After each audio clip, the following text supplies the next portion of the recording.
विज्ञप्ति इसलिए दे रहे हैं, अभी आपको मालूम होगा कि यहाँ पे जो भीषण बाढ़ आई है उसकी वजह से रोड ब्लॉक हो गई है, तो स्टैंडर्ड पेरिशेबल आइटम जैसे कि फ्रूट्स वगैरह है, इसका काफ़ी डिमांड आ रहा था फूड ग्रोअर्स की तरफ से कि वो कश्मीर से मेन लैंड की तरफ नहीं ले जा पा रहे हैं।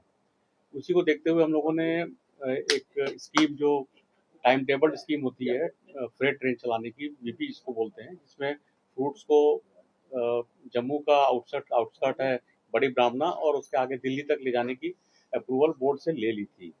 ये हम लोगों ने जो ये टाइम टेबल ट्रेन है, ये 13 को आदर्श नगर नई दिल्ली से और 15 को बड़गाम से फ्रूट्स को लेके मूवमेंट करेगी। ये डेली सर्विस रहेगी।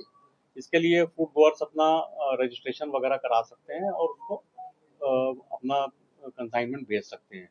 साथ ही साथ जो इमरजेंट सिचुएशन थी यहाँ पे कि लोगों के ट्रक्स वगैरह रुके हुए थे एकदम से, कोई भी फ्रूट पेरिशेबल आइटम मूव नहीं हो पा रहा है, ट्रैफिक नहीं मूव हो पा रहा है, उनकी चीज़ें खराब हो रही हैं, उन सबको देखते हुए स्टेट गवर्नमेंट और फ्रूट गोअर्स की आपस में और रेलवे के कोऑर्डिनेशन से अर्जेंटली हम लोगों ने आज से 23 टन की वीपी वहाँ पे लोड करने के लिए रख दी है और ऑलरेडी वहाँ पे फूड गोअर्स ने उसको इंडेंट वगैरह डाल के और लोडिंग भी स्टार्ट कर दी है। प्रॉब्ली आज या कल सुबह तक वहाँ से वो कंसाइनमेंट मूव हो जाएगा। इससे इस एरिया का जो फ्रूट का मूवमेंट है वो काफ़ी बिजनेस को फ़ायदा मिलेगा, उनकी सेल्फ लाइफ बढ़ेगी और प्लस रेलवे और स्टेट के कोऑर्डिनेशन से ये जो विपत्ति की जो स्थिति है, इसमें एक अच्छा सहयोग और समन्वय का नज़र देखा गया है और इसको हम लोग आगे भी रखेंगे। साथ ही साथ मैं इसी संदर्भ में आप लोगों को बताना चाहता हूँ कि जो रोड ट्रैफिक बंद हो जाने से जो रिमोट एरिया है, जहाँ पे अभी राशन और लोगों का आना जाना एकदम से बंद हो गया था, कटरा और बनिहाल के बीच में, खास करके रामबन का एरिया है और 2-3 एरिया है, उसको देखते हुए हम लोगों ने स्टेट गवर्नमेंट के डिमांड पे और इमिडिएटली एक्ट किया और एक फ्लड स्पेशल चलाई ट्रेन यहाँ पे, जो कटरा से संगलदान तक जाती है और लगभग सभी स्टेशनों पर रुकती है, जैसे रियासी, बक्कल, दुग्गा, सावलकोट और संगलदान, जिससे वहाँ के लोगों को इस एरिया को रिमोट एरिया में जाने में बहुत ही ज़्यादा हेल्पफुल हुई वो, और साथ ही साथ राशन को पहुँचाने में भी उस ट्रेन ने बहुत काम किया। लगभग प्रतिदिन उसमें से 1200 से 1500 लोग मूव कर रहे हैं और ये ट्रेन 5 दिन के लिए स्पेशल अप्रूवल लेके चलाई गई थी, जिससे यहाँ के लोगों को सुविधा मिले। इस बीच में रोड ट्रैफिक वगैरह नॉर्मलाइज हो जाएगा। This is basically the efforts Jammu division has done for the stranded people, passengers as well as perishable fruits. Vivek ji, कितना टाइम लग जाएगा कि ये सब नॉर्मल होने में, जितने कि आपने ट्रक्स वहाँ पे रखे हैं, लोड पास वहाँ पे इस समय फ्रूट जाने का, बाहर जाने का है, कितने दिन लग जाएंगे इसको कि अपनी मंडियों तक पहुँचाने में? नहीं, देखिए ऐसा है, जहाँ तक हम लोगों का सवाल है, हम लोग अभी जो 15 तारीख बोगीज चलेंगी, हम लोग के जो 15 तारीख से जो जेपीपीआरसी वाला स्कीम जो चल रही है, उसमें 8 वीपी चलेंगी। 8 वीपी का मतलब है कि आप एक वीपी में, हमारी जो कैपेसिटी होती है 23 टन की होती है, और फूड जितना उसमें से मान लीजिए 20 टन के आसपास लोड हो पाएगा। 8 दूनी 16, आप मान के चलिए 160 टन तो एक ही ट्रिप में निकल जाएगा। और हम डेली इसका सर्विस है, और ये सबसे सर्विस का फ़ायदा ये है, फ्रूट गोअर्स को मैं बताना चाहता हूँ कि टाइम टेबल ट्रेन है। ये नॉर्मल आपकी जो गुड्स ट्रेन या फ्रेट ट्रेन होती है जिसमें समय ज़्यादा लगता है, वैसी नहीं है ये पैसेंजर ट्रेन की तरह चलती है। इसका समय सारणी फिक्स है। बड़गाम से जिस समय निकलनी है, दिल्ली जिस समय पहुंचनी है वो फिक्स है, दिल्ली से जिस समय निकलनी है, बड़गाम में जिस समय आनी है वो भी फिक्स है। तो लोग अपना लॉजिस्टिक बहुत आसानी से प्लान कर सकते हैं। सर, कटरा श्रीनगर वंदे भारत सितंबर में जम्मू से शुरू हुई थी, कितना टाइम लगेगा और कब तक शुरू होगी? कटरा श्रीनगर का जो कटरा श्रीनगर से जो वंदे भारत चलती है, उसको जम्मू से जाने का पूरा प्लान है और हम लोग उस प्लान पे आगे बढ़ रहे हैं। बट चूंकि ये जो बारिश वगैरह इतनी कस के आई है और जो चारों तरफ वाइड स्प्रेड डैमेज हुआ है, रेलवेज को भी डैमेज हुआ है और लोगों को भी डैमेज हुआ है, यहाँ की जो लेबर वगैरह है वो भी यहाँ से मूव कर गई है, तो थोड़ा सा वो डिले इसी वजह से हुआ है।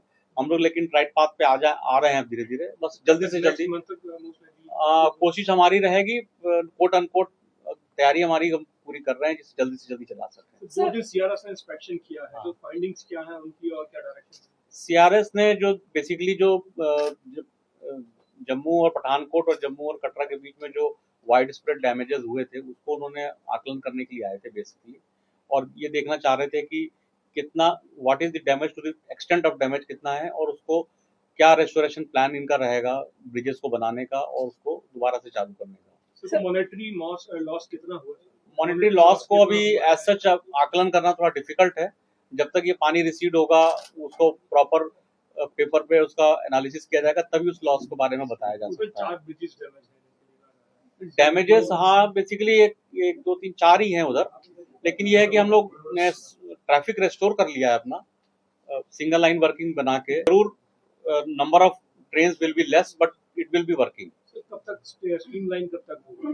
देखिए हमारा अभी जो ऑलरेडी जो प्लान था उसके हिसाब से पहले हम लोगों ने 2 ट्रेन चलाई थी, फिर बाद में हम लोगों ने 4 ट्रेनें और ऐड कर दी, उसमें वंदे भारत भी आज से ऐड हो गई, और अब आगे आगे जैसे जैसे फेज वाइज में हम लोग ऐड करते चले जाएंगे। प्रॉब्लम हम लोग लाइवली कब तक आएगा, कोई टारगेट कुछ सेट कर रखा हो रेलवे ने अभी बेसिकली ब्रिजेस का अभी आकलन करने के बाद में आपको एग्जैक्ट टारगेट पता चल पाएगा, बट लेकिन ये है कि हम यात्रियों को ये महसूस करना चाहता हूँ कि यात्रियों की सुविधा का पूरा ख्याल रखा जाएगा, और जैसे जैसे डिमांड के हिसाब से हम लोग उसको ऑगमेंट कर लेंगे। सर हर साल मॉनसून आता है और क्या है कि देखिए हमारा जो सिस्टम था वो बारिश को जितना आता था उस हिसाब से तो गियर्ड अप है पूरा।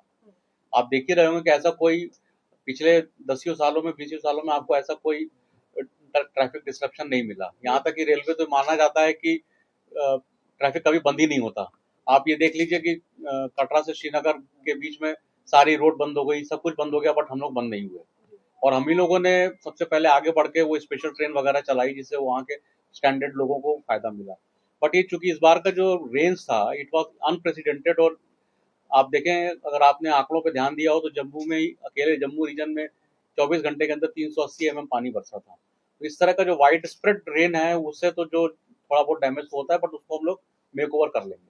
अभी तक कितनी आपको जैसा बता दिया कि पहले 2 ट्रेनें चलाई गई थी, 7 तारीख से 6 ट्रेन कर दी गई है, वंदे भारत भी ऐड हो गई आज से। तो और आगे जैसे जैसे अभी हम लोगों ने एक सिंगल लाइन वर्किंग का भी काम पूरा कर लिया है। EMU का भी है इसके आपके पाइपलाइन में? नहीं, EMU तो पाइपलाइन में नहीं है हमारे, हम लोग की नॉर्मल पैसेंजर ट्रेन जो मेल एक्सप्रेस चलती है और वंदे भारत चलती है उसी को रिस्टोर करें। इसको आगे एक्सटेंड करने की कोई आपकी नीति है जो अभी संगलदान तक चल रही है? संगलदान से तो पहले ही लोकल चल रही है वहाँ पे। इसको डायरेक्ट कटरा से श्रीनगर नहीं, या अभी जम्मू से श्रीनगर जी कोई नहीं। ऐसी लोकल ट्रेन? ये भी सिर्फ 5 दिन के लिए है, स्पेशल ट्रेन है। क्योंकि आप देख रहे हैं, आप खुद ही कह रहे हैं कि लोग इसमें सफर अच्छा कर रहे हैं। लेकिन सफर अच्छा कर रहे हैं, लेकिन अभी जो 5 दिन के लिए जो करी गई है उसको देखते हुए अभी जैसे आपका रोड ट्रैफिक रिज्यूम हो जाएगा तो सारी चीजें नॉर्मल हो जाएंगी, तो रोड ट्रैफिक को देखते हुए किया गया ना। सर ये एप्पल्स को लेकर जो आपने ट्रेन स्टार्ट की है, आपने बडगाम तक चलाई है, फिलहाल तो ठीक है, फिलहाल के लिए तो ठीक है, बडगाम तक चलाई है। बड़गाम की बनिहाल तक, जो बनिहाल संगलदान तक चलाई है। नहीं, एप्पल्स के लिए जो एप्पल्स के लिए बड़गाम से चलाई है। बडगाम तक चलाई, फिलहाल तो ठीक है, मगर जो मंडी सबसे बड़ी मंडी वो सोपोर में है, फ्रूट्स ग्रोवर्स का एक सोपोर में हमारा कोई हेड नहीं है ना। मगर आने वाले समय में क्या ऐसा हो सकता है कि सोपोर या बारामूला में उसमें किया जाए बडगाम से? वो सोपोर में प्लान्ड है, उसका काम अभी अब जब आगे बढ़ेगा तो फिर वहां से भी हम लोग एक गुड सेट बनाएंगे, फिर आप लोग वहां से भी लोड कर सकते हैं। ठीक है।